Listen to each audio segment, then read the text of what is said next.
I'm hungry. All right. We're on 5, 4.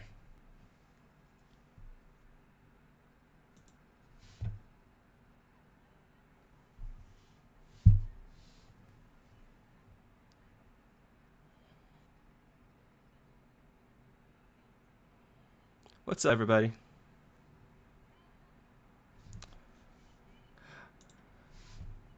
Oh, let me check. Hold on.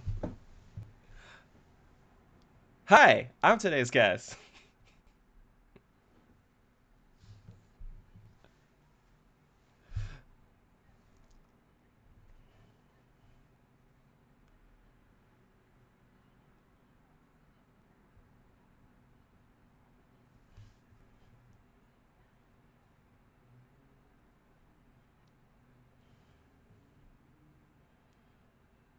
Woo.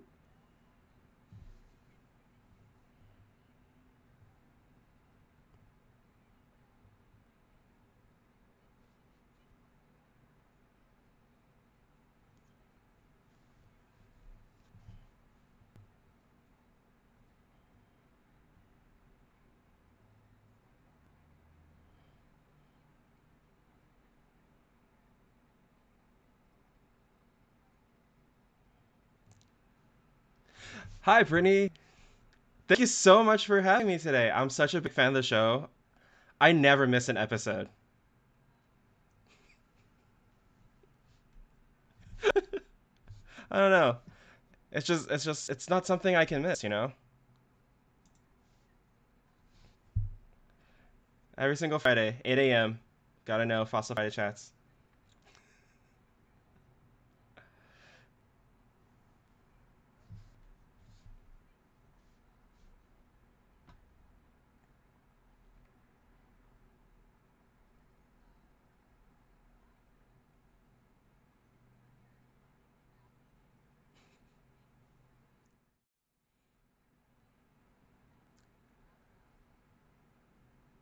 All right. All right. Thank you, Brittany.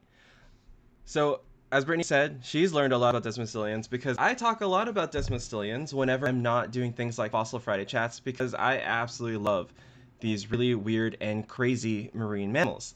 Now, for those of you who have never heard about it, today is your lucky day because that's the point of my talk. What in the world are Desmostylians? But before we do that, let's talk a little bit about me. So, my name, as you all know, is Gabriel Santos. I am a paleontologist here in Los Angeles, California. I'm also an educator at the Alf Museum of Paleontology. That means I get to look at the cool fossils and I get to talk about them with lots of cool people like you. I am a first generation Filipino American. My parents emigrated from the Philippines here to the United States and they had me. I am one of those people who actually did not always want to be a paleontologist. I know, very weird. But growing up, I always loved science. I got to go to the Brea tar pits all the time. It did help inspire my love of science, but I didn't always know what I wanted. I got my BS or my biological science or my bachelor's of science in biological sciences at UC Irvine. Thinking I'd do pre-med, thinking I'd be a doctor, but then I realized that wasn't really for me. So I kind of left that behind. And after a couple years of, not really sure what I want to do, kind of exploring other career options, I eventually got to go to the American Museum of Natural History in New York. And while I was there, and for those of you who've heard this story like 1,000 times, I'm very sorry. But while I was there, I saw the Indricotherium, which is a giant rhino from Mongolia. And I stood under that fossil, that amazing exhibit for like, I don't know, 15, 20 minutes, just in awe, wondering about like what that was, how cool it was. Um, and I was just so amazed. And eventually, I realized that's what I want to do. I want to work in a museum. I want to tell the stories of things like this at the like Indricotheres, like all the cool fossils out there, all things about the past. So I came home and eventually I got my master's in paleontology at Cal State Fullerton. Again, go Titans. And while I was there, I eventually got my master's, or I applied for a job at the Alf Museum, and then I became the collections manager and outreach coordinator at the Alf Museum. And so that's how I started my journey from paleontology, researching, to talking about them. Eventually, I realized how much I love education. And so I eventually became a National Geographic certified educator, learning how to be a better educator. And this year, I was really, really excited because I was chosen to be a Grosvenor Teacher Fellow with National Geographic and Lindblad expeditions. Um, so that was really, really cool. It's a really cool opportunity to help me learn how to be an educator and a better storyteller. And one other thing that I like to put on my CV and resume is that along with all of these really fun and amazing things that I've been able to do in my life, I now call myself a semi-professional cosplayer. That's because of something called Cosplay for Science. We can talk about that another time because I can go on and on. But basically, it's where me, Brittany, and a bunch of our other friends who are scientists get to dress up as characters from our favorite TV shows and comic books and talk about the science behind them. Now, all of these things, I've done a lot, and there's one thing that unites all of them, and that is my love of storytelling. Storytelling is my passion. Whether it's talking about dinosaurs, whether it's talking about Cosplay for Science, whether it's talking about Star Wars, I love to tell stories. And that's exactly what I'm going to do for all of you today. Um, I'm going to tell a little story about Desmostylians. What in the world are Desmostylians? I'm going to tell you about my research in them and a little bit about just what they are in general. Now, for those of you who might be at home looking at this weird fossil on the screen, you might be thinking, okay, Desmo, what now? I've never heard of that. And that's okay. Desmostylians are really weird animals that aren't super popular. They're not in the realm of the T-Rexes or anything you see in Jurassic Park. But that's okay. To me, they are super, super weird, amazing animals, and I hope you get to see that by them today. So to start things off, let's get a picture of what I'm talking about today. Looking at this image right here, there's a little bit delay on my screen. There we go. Look at this image right here. This is not a Desmostylian. I don't want to confuse all of you at first, but this is a hippopotamus. Hippopotamus are artiodactyls. These are modern animals related to things like whales and deer and cows, and they're found in Africa. And they are semi-aquatic, really cool semi-aquatic animals. And this is kind of what a Desmostylian looks like, right? So I want you to take this image of a Desmostylian, and let's do a little bit of imagination time, right? Picture yourself on a beautiful coast, maybe somewhere in the Pacific Northwest, and imagine something that looks like a hippo, but make it just a little bit bigger, or maybe make it elephant size. Make its legs just a little bit longer and stretch its face out. That is a Desmostylian. Now, is this kind of what your imagination came up with, right? Is this what you saw? Maybe not, maybe so.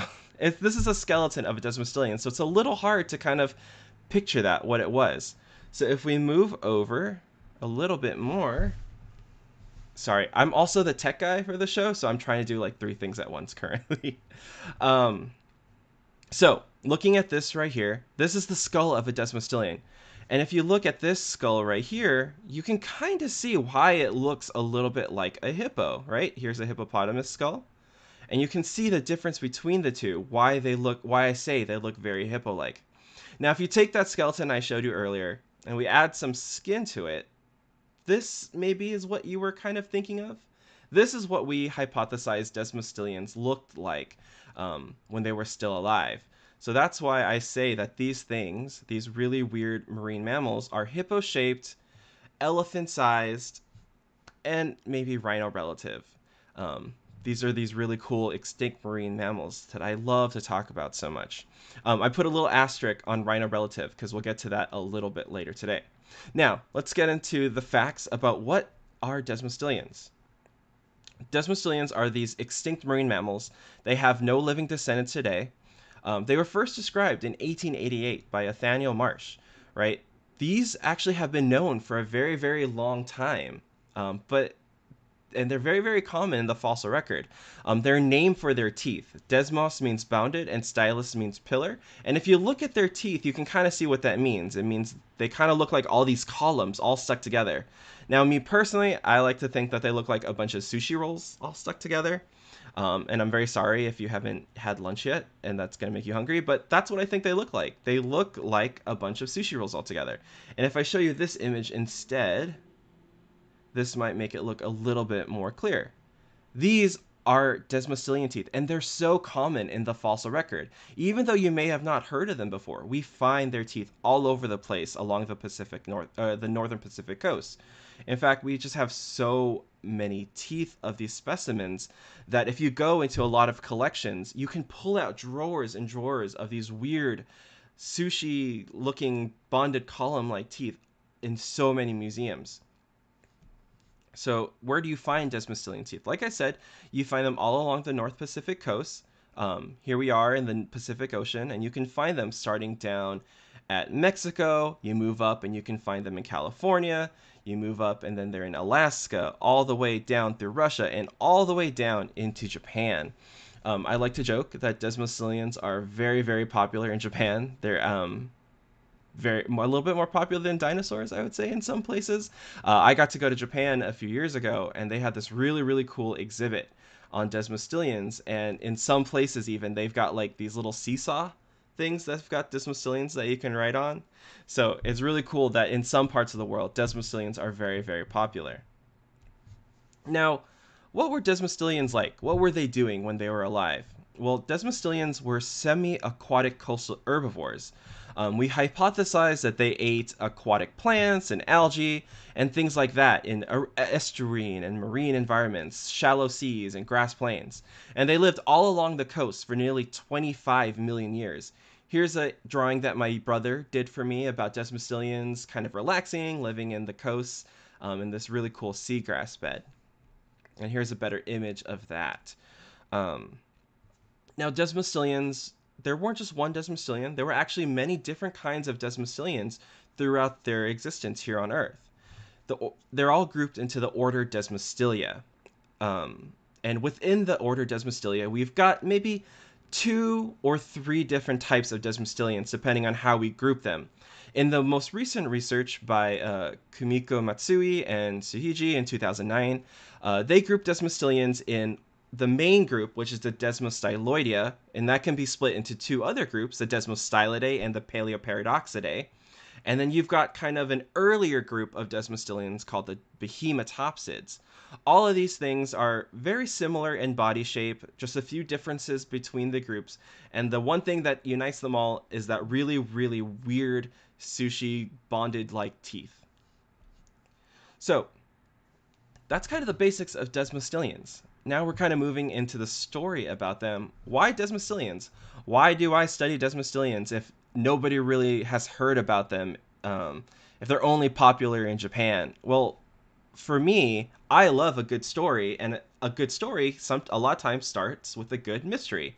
And when it comes to Desmostylians, we really don't know that much about them. You know, I've been able to see a lot of Desmostylian skeletons and fossils throughout the United States and different museums, and there are a lot of undescribed specimens out there. There are some things that, you know, we think we know what they are, what they look like, but nobody's actually gone out there and really described them. That's because there's not that many scientists that interested in studying them. Not for a lack of, you know, they're uncool, just there's a lot of really cool fossils out there, and you've got to pick and choose what you want to study. Otherwise, you're never going to get publications done. So here we've got a specimen of a really cool Desmostylian. And with so many undescribed specimens out there and just so many cool fossils, there are so many unanswered questions. And for me, I mean, every fossil is worth 1,000 stories, and that means there's just tons and tons of stories to tell about these really cool marine mammals. Some questions, you know, that are out there is, why do they have such weird teeth to begin with?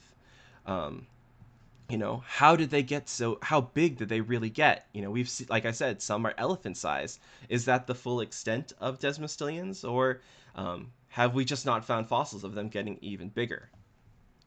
How many kinds are there? As you saw, some of my colleagues just published a paper in 2019 redescribing and recategorizing Desmostylians. with so many more undescribed specimens, there's still so much to know about who's related to who, or just looking at the whole family tree of Desmostylians. And another question that I personally want to look at again one day is, how did they evolve? There are so many Desmostylians out there, but we're still not sure where they came from, who their ancestors are. Desmostylians sort of just show up in the fossil record. And my favorite question also is, what did they look like? Earlier I told you that they were these, hippo-like elephant-sized things, but in reality, there is still some debate as to what Desmostylians look like. We have their fossils, we've got teeth, we've got skulls, we've got beautiful complete skeletons, but they're so weird that we can't really agree on what they look like when we put a bunch of flesh on them. If you go on Google, if you want to do that later today, if you want to do that now, whenever you feel like it, and you type in Desmostylian, you get a ton of really, really cool but different reconstructions of what these animals look like, and no two really look the same. Here on this Google search, you have this cool illustration by Carl Buell, which kind of looks like the one that my brother drew. You've got this really old reconstruction of Desmostylian in black and white that, I don't know, looks like a walrus hippo Pokemon hybrid thingy? I'm not sure. And you've got all these other kinds of weird and cool and amazing reconstructions of Desmostylians. And I think in the end, that's why I really, really love Desmostylians. And I'm going to keep saying that word, is weird, is because I think they're just so amazing and weird and derpy. And I love weird, crazy things that we don't know about. Like I said, they're a mystery. There's so many cool stories about them. And I just really, really love Desmostylians. You might say I might be a little obsessed with Desmostylians. My social media name is often Paleoparadox, named after Paleoparadoxia. It's just part of why I love them. It's so cool that I love them so much that in 2017, like I said, I got to go to Japan, and while I was there, I was actually there to help move a dinosaur fossil from Japan to our museum. But next door to the museum where they had the exhibit on dinosaurs, there was an aquarium. And at the aquarium, they had a very, very special exhibit all about Desmostylians. And for me, someone who loves Desmostylians, as soon as I heard about that, I knew I had to go, like, immediately. I told all the people I was with that, like, hey, I'm very sorry. I know we're working on this dinosaur exhibit right now, but if you mind, I'm going to take maybe like 5 or 6 hours to go check out this Desmostylian exhibit. And that's exactly what I did. I had probably the best time of my life, seeing so many cool fossils and reconstructions of fossils that I had never seen before, because it was my first time in Japan. I got to see and learn about all the new research that was on it. Obviously, I took like thousands of selfies while I was there, just because I was so excited and happy to be in an exhibit all about these animals that we don't get to learn a lot about here in the United States, just because there's not many people studying them. One of my favorite parts about this exhibit was you actually got to paint and create your own Desmostylian, and here's a picture of 2 of the ones that I painted. It was really fun. The other one in the back got kind of covered by the green one in the front, but whatever. It was still really fun, and I got to take prints of those homes. And another reason Desmostylians are very important to me is because Desmostylians were my first entry into paleontology. They were the first stories I ever got to tell as a paleontologist. They were the first research I ever got to do. And here I am with the specimen that I got to work on. This right here is a really cool specimen that was found in Orange County. And I got to see it when I was still working at the previously called Cooper Center down in Orange County, from their collection. This specimen is OCPC 22650. And what it is it's a jaw of a really old toothless Desmostylian. Now, wait, okay. I just talked about how Desmostylians are famous for their teeth, and now I'm going to talk about a toothless one. That doesn't really make sense, does it? When something is known for their teeth, and that's kind of what they're named after, how can we have a toothless Desmostylian, right? Well, that right there is the cool story that I got to work on. So when I found this specimen, I had so many questions, right? Once actually I didn't find it, somebody showed it to me. Daryl Domning and Brian Beatty, who are also famous, really cool Desmostylian researchers. So they showed me the specimen, and they're like, "It's a Desmostylian," and I was like, "No way! How is this a Desmostylian?" I had so many questions. The first one is where are the teeth, right? This is known for Desmostylians are known for their teeth. Where is it? And if it lost its teeth, something's weird here. There's no tooth sockets, right? All of our teeth kind of sit in our jaw in these sockets. This one was missing them. So was this born toothless? Was it toothless? Did it lose it later? Who knows? And another question is, this was a really big Desmostylian. A lot of the Desmostylians that I had seen at this point were nowhere near as big or robust and beefy as this specimen. So looking at it, I was like, maybe this is a new species, right? Maybe it was something that we had never seen before, and I was going to be the first person to describe it. So I thought it was time to science. It was time to get into it, look at the specimen, describe it, and look at other specimens all throughout California that I could find. So first thing I did is I asked, what do I know? What did I actually know about this specimen? Well, we knew it was a partial mandible, right? It was mostly complete. It was missing parts of the back, but for the most part, it was all there. We knew it was found in Orange County. It was found down in the Puente Formation up near Fullerton, kind of that area. And we also knew how old it was. It was about 8.75 to 13.7 million years old. So knowing that, and also knowing that there's lots of Desmostylians in California, we were like, okay, what's the next step? Well, let's go check out all these other museums. Let's compare the specimens that we know for sure are Desmostylians to this specimen and figure out what's different, what's the same, so that we can get evidence to tell the story better. Here we are looking at OCPC 22650 and another specimen from the University of California, Berkeley. You can see that they kind of have very similar shapes, but they also are very different. The UCMP specimen still has the tooth sockets, the alveoli, as they're called in science. Also, the UCMP specimen is a lot more slender than the OCPC specimen. It's not as thick or robust in its bone either.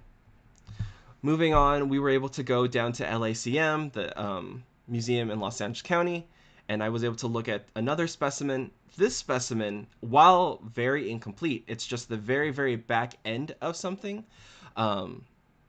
This Desmostylian specimen still had its teeth in the sockets, right? And it kind of matched the other Desmostylian. They had very similar robust size of their bone. So looking at that, I was like, yep, definitely a Desmostylian. This is helping me learn a little bit more. We're getting closer to an answer of why this Desmostylian, the OCPC specimen, is a little bit different. Now, the one thing that really, really helped me was I went back into some of the previously published literature about Desmostylians, especially the ones from Japan. This one is JSG F7745. That's a specimen number. That's not what we actually call the specimen. This specimen is a juvenile Desmostylus. That means it's a much younger specimen than other specimens of Desmostylians that we've looked at before. So with this young juvenile Desmostylus, comparing it to OCPC, we were able to really see a lot of differences and start to come up with a hypothesis. If the juvenile Desmostylus is very small, it's slender, but it has the same shape, maybe there are all these changes that happen to Desmostylus as it adapts, as it grows up from very small juvenile to a big beefy adult. So that's what I started to come up with my hypothesis for this specimen. Maybe it wasn't a toothless specimen. Well, I mean, it was toothless, but maybe it wasn't born toothless. What it was maybe this specimen was an old, grumpy adult Desmostylian that was full grown and had lost its teeth through the rest of its life. So looking at it and kind of piecing everything together, looking at all the evidence, we finally had a story for this specimen. OCPC 22650 was an old, toothless, maybe grumpy Desmostylian. very old, grumpy, toothless, elderly Desmostylian. So why was this important to find such a specimen? Something that's like old and grumpy, right? Well, it turned out, based on what we were looking at, OCPC 22650 might have been the most elderly Desmostylus known so far. This helped us think that Desmostylians lose their teeth through wear throughout their entire life. And that means OCPC 22650 survived into old age even after losing its teeth. And this gave us a more complete view of Desmostylian life stages, or ontogeny, or just the story of how something changes from a baby all the way to an adult. And so I was able to create this really cool life stage of Desmostylus, starting as a very young juvenile where they have much more slender mandibles and their baby teeth, and then as they grow older, their mandibles develop and thicken over time. They lose their baby teeth and grow their bigger, more robust adult teeth. And eventually, as they wear down those teeth, they become their toothless end life stage, that maybe they were gum and kelp or something, who knows. So if we look at these Desmostylians through time, here we are at the very early juvenile stages, right? Here's what we hypothesize as a mom and a juvenile Desmostylians together living in estuarine environments. And I hypothesize that the reason that their mandibles are smaller and more slender during this time is because they were living in estuarine environments where they had softer freshwater aquatic plants or estuary plants that weren't as tough on their teeth. So they are able to chew it and not worry too much about wear. And also, because they're baby teeth, they would eventually lose those teeth and grow their adult teeth. And as they got bigger and they grew their adult teeth, they eventually moved out into the Seagrass Plains, out in the shallow seas and lagoons. Here, they were able to eat seagrasses. Now, seagrasses grow in these very sandy environments. And for those of you, for whatever reason, I'm not going to judge, have had sand in your mouth, let's say you're at the beach, you're laughing and sand somehow blows in, and you've bitten down, you've probably felt how hard those sand grains are on your teeth, right? Now imagine eating seagrass where there's just tons of sand, and as you're picking up the seagrass, you're probably picking up a bunch of sand as well. That sand is going to wear down your teeth over the years.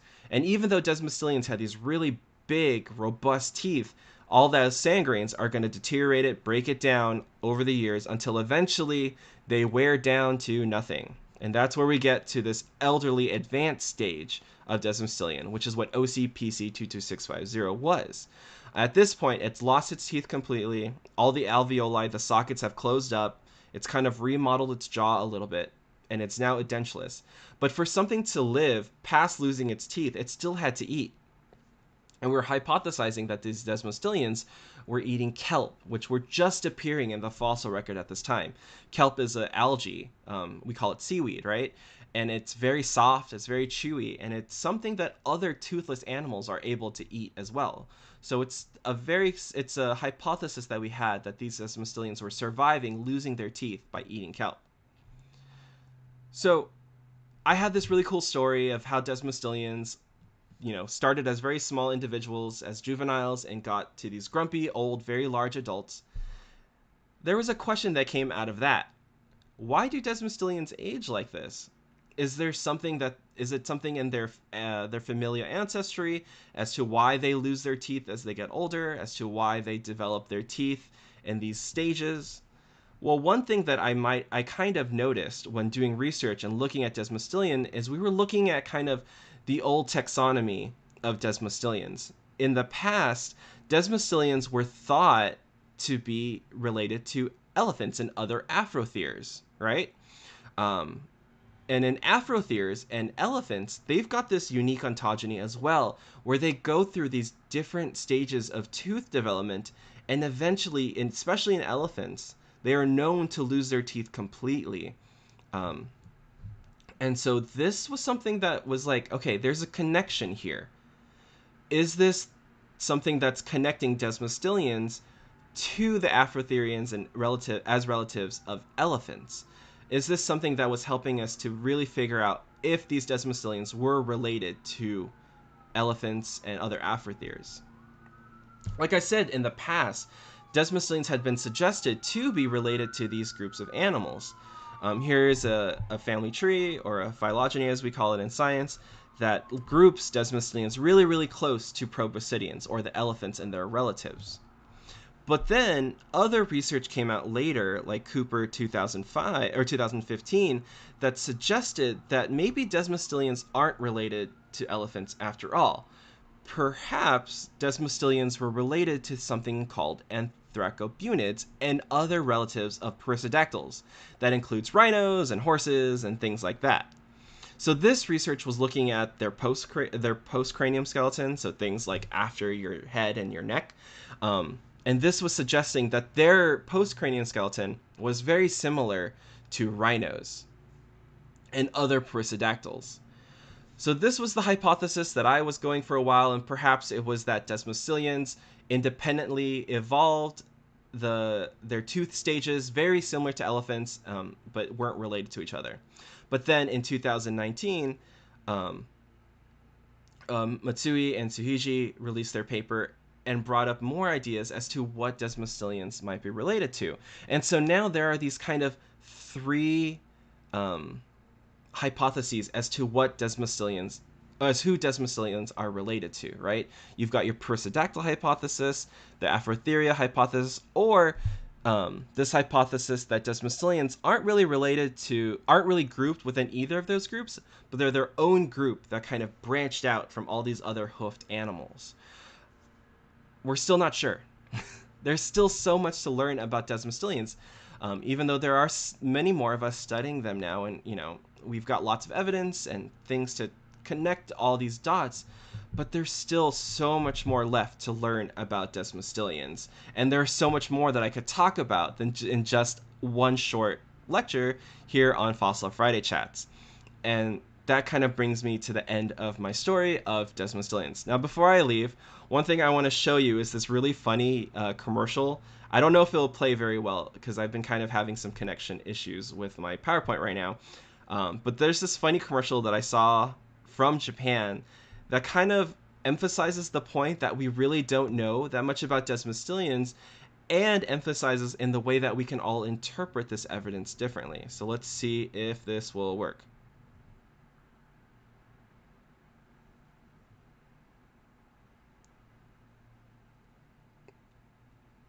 Oh, nope, it's not working very well, is it? Okay, I'll skip that for now, and I'll add a link to my talk at the end to kind of talk about Desmostylian. But basically what this commercial was, it was the scientists in Japan talking about the different ideas of how Desmostylians might have looked and moved, and it's just very, very funny and really emphasizes the point that I'm trying to make. But anyway, that brings me to the end of my presentation about these really weird marine mammals that I love, that I think are so derpy, and I'm hoping that I might have inspired some curiosity in you to kind of look up and maybe take up the realm on what Desmostylians are. So I just want to say thank you, or salamat in Tagalog. I want to thank my co-authors and the mentors who've taught me about Desmostylians. I want to thank Kumiko, who I've talked to about Desmostylians in the past, Dr. Hikaru Ono, who's helped me on the past, and as well as the Paleontological Society, who is very gracious and has helped to fund Fossil Friday Chats. If you want to connect with me more, you can find me on Paleo Paradox on my card, and of course follow the Alf Museum. And of course I'll go through this at the end of the episode like I usually do. And that about does it for my talk.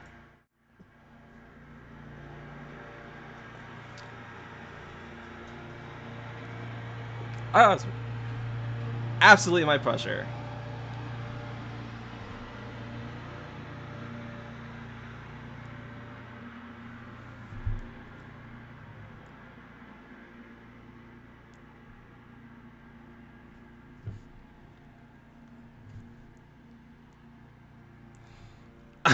If you could see what it looks like in front of me right now, I've got 1, 2, 3, 4. I have 5 screens open right now in front of me, and yeah, I don't think I'm ever gonna do that again.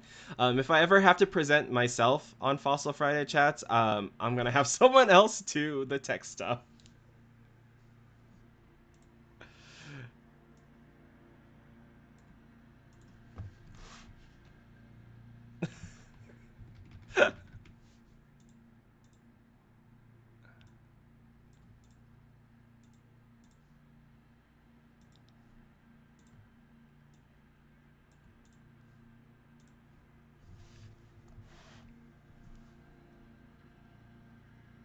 evidence that they also consumed kelp, or did they, because they still had their teeth, did they consume something else? Do we know? So, oh, hold on, Brittany. I don't think they can hear you. Oh I think no. I accidentally muted you. I'm sorry. Hi Okay, everybody. okay. Hope you can hear We're me. back. I think you're Okay. back. I think you're back. Okay, good. So everybody just got to see me talk, but they didn't get to hear me talk, which is a real tragedy. So let me reiterate my question now that I'm not muted. Um, so you ended with this very old Desmostylian that had lost all its teeth, but obviously it still survived, probably by eating kelp. Do younger Desmostylians that still have their teeth, are they also eating kelp, or do we know what else they might be eating? You know, it's a really great question, and we're not sure. Um, Hmm. there's really great studies going on, last I heard, with Desmostylians, in that they're doing isotopic analysis, which is where we look at the literal molecules of teeth of Desmostylians, and they're trying to figure out exactly what they were eating, because when we eat things, right, the the molecules and the other atoms that we're eating get incorporated into our body to make up the rest of our body. And so in Hmm. Desmostylians, the things that they were eating was being incorporated into their teeth. To put it very, very simply. Yeah. So we are trying to look at what they were eating by looking at what their teeth are made out of. And so from there, maybe we can figure out if they were only eating seagrasses, if they were eating freshwater plants and kelp. Um, so that's part of the story that we're still trying to finish. And Hmm. there's a lot more studies and new techniques coming about that'll help us to study about Desmostylians. There's even been papers in the past that have looked at just like what they're found in Desmostylian teeth, because like us, sometimes we get spinach or whatever we're eating stuck in our teeth. With Desmostylians, they got that stuff too. So sometimes they found like crab pieces. They found Ooh. other things in their teeth. So it's the question is were they indiscriminately feeding? Were they Hmm. just shoveling stuff into their mouth and eating it? Were they Hmm. specifically trying to get the seagrasses, but other things were getting caught? Or were they just kind of like picky eaters? Were like, Yeah. they wake up in the morning like, I'm gonna eat seagrass today. We're Hmm. still That's trying what to we're figure that feeling. out. Yeah. All right. Ooh, very interesting. All right, so we've got some great questions in the chat.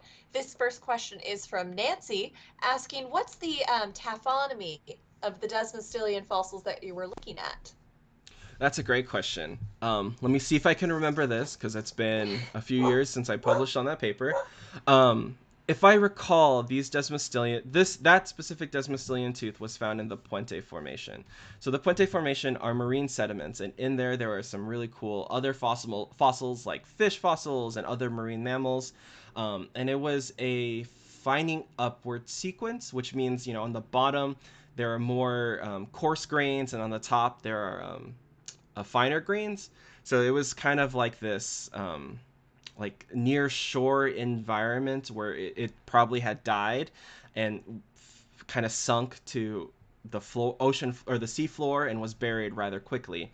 Um, because parts of it were missing and it was only the mandible, it's probably we are hypothesizing that it had decayed fairly like a lot to put it scientifically before it had sunk and got buried. So that's what kind of the evidence was telling us at that time.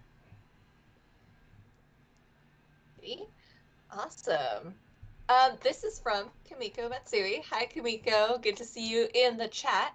Have you ever seen the GSJ Big Mandible? Think.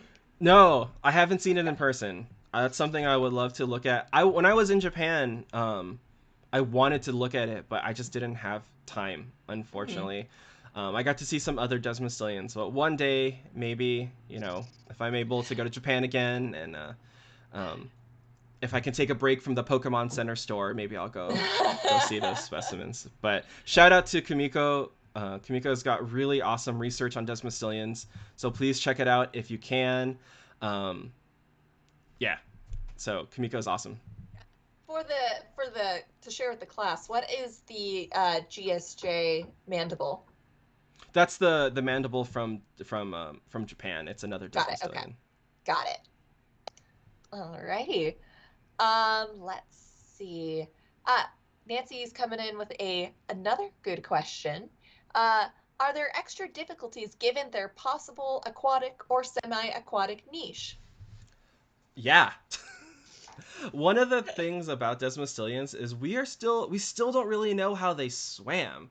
Um, if you look at Desmostylians, like the ones that have nice complete skeletons, especially with like Desmostylus and Paleoparadoxia, they have these weird twists in their forearms and their legs, right? You know, we have our legs, or other animals are kind of like straight out, but they're twisted inward, like ever so slightly. Well, not even ever so slightly, they're twisted inward.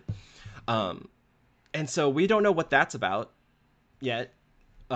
We don't know how they swam. I personally think that they might have swam like polar bears with their big front paws, kind of like this, and they use their back legs as rudders.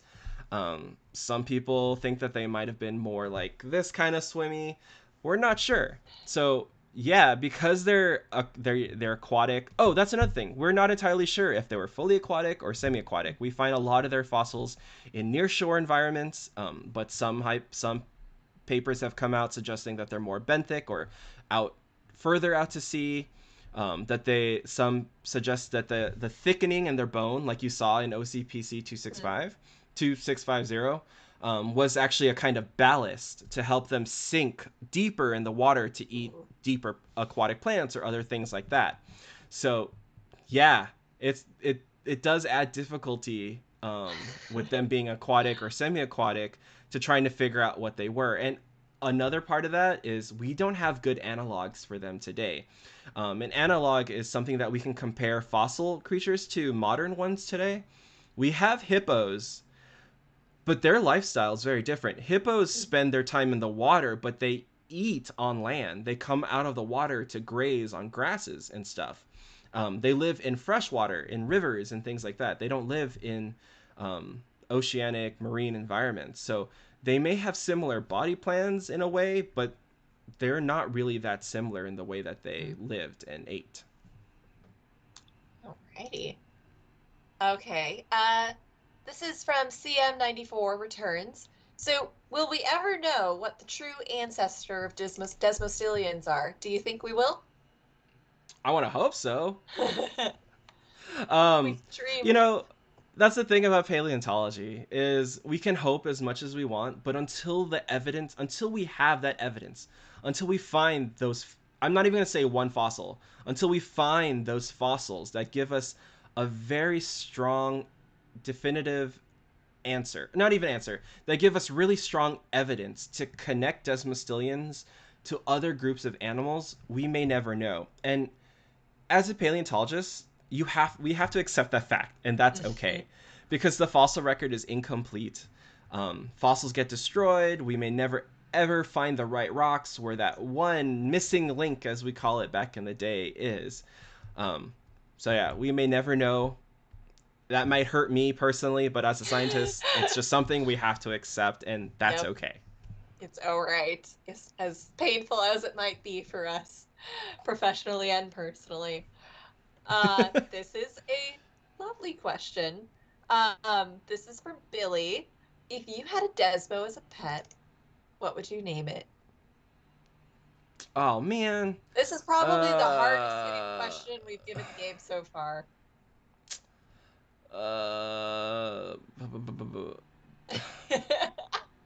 Billy, you stumped him. I think the first name that comes to mind is, it's not even a good name. That's okay. It's just because, okay, backstory. My dog's name is Roxas. He's named after a character in the video game called Kingdom Hearts. And as soon as Billy asked, what would you name a Desmostylian, the first thing that came to my mind was Sora. Yes. So maybe that's what I would name a Desmostylian. Who knows? Hey, everybody has to expect that we were going to get nerdy on Fossil Friday chats. It's us. It's us. I have another one. Okay. If you've seen Lilo and Stitch, there is a character in there called Captain Gantu. Desmostylians always reminded me of Captain Gantu, so maybe I would name one Gantu. That's a good one. That's a good one. I like it. Okay. This is from Tamila. Hi, Tamila. Great talk. What do you think about the recent phylogenetic hypothesis of, I'm going to possibly You can do it. You can do it. Pseudomary condyllata, where Desmostylians resulted with Afrotheria, close to Proboscideans, and Embrythopoda. I did So it. you did it. You said them all right. I'm not even gonna bother. I'm not even gonna try to say that word right now. Again, it's based off the evidence, right? If that's what the evidence is suggesting, I'm gonna look at it and be like, if that works, that works. I still think we have a lot more questions. We need to really look a lot at like their postcrania material. We need to do more studies on that. Like Kumiko did one on the postcrania to identify Desmostylians. Um, so I guess I'm like the cheap answer is I don't really have an opinion yet because I have not fully read that paper, and the last I read, the evidence is still not super strong to place them within any really definitive group yet. Yeah. And I think that's a particular skill of any scientist, is just to be able to say, oh, I don't know, or I haven't gotten that far yet, or just saying I haven't formed an opinion on that. It takes a lot to read a paper, understand it, and also formulate an opinion based on that paper. So I don't know. I never find that as a cheap answer. I always think it's a skillful answer. What was our favorite answer, Brittany? Oh, that is beyond the scope of this project. Yes, which is a sentence I actually put in one of my papers once. It's very useful. um, ooh, all right. I think this will be our final question from the chat. This is from Kumiko. Which species is your favorite and Desmostylians? She's That's coming easy. at you with the hard questions. Oh, okay. As many, Never it's mind. honestly easy. As many Okay. as many of Desmostylists and Desmostylians there are, the very first specimen I ever got to study was Desmostylus hesperus. That was one of the very first Desmostylians ever described. That's the first Desmostylian tooth I ever saw. It's my favorite. It's the like standard Desmostylian in my head.